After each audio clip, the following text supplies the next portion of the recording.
हरे कृष्ण मंडळी.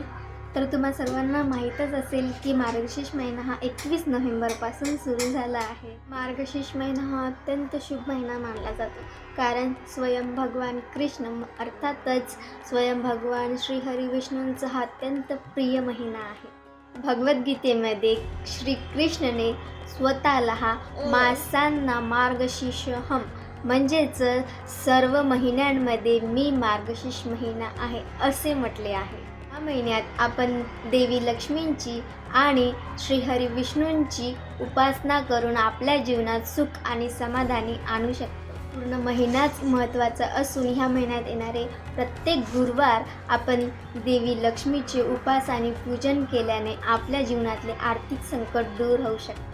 पहिला मार्गशीर्ष महिन्यातला गुरुवार हा 27 नोव्हेंबरला पडत असून दुसरा, तिसरा आणि चौथा हा 4, 11 आणि 18 डिसेंबरला पडत आहे. या पूर्ण महिन्याभर म्हणजेच ह्या महिन्यातल्या प्रत्येक दिवशी आपण आपल्या घराच्या मुख्य दरवाजासमोर आणि तुळशी मातेसमोर दिव्या लावल्याने देवी लक्ष्मी खूप लवकर प्रसन्न होते. या महिन्यात आपण जेवढे नामसंकीर्तन केले तितकेच चांगले आहे.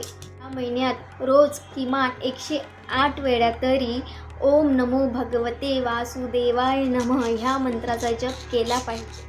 या महिन्यात केलेले दान पुण्य नामजप इतर महिन्याच्या तुलनेपेक्षा अधिक फळदायी असतात. फक्त पैशांच्या स्वरूपात दान करणे टाळावे.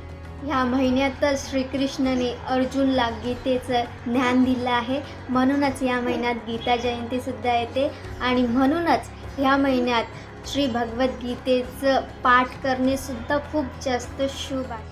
तर मग हा मार्गशीर्ष महिना आपल्या हातातून जाऊ नका देऊ आणि भरभरून नामजप करा. धन्यवाद.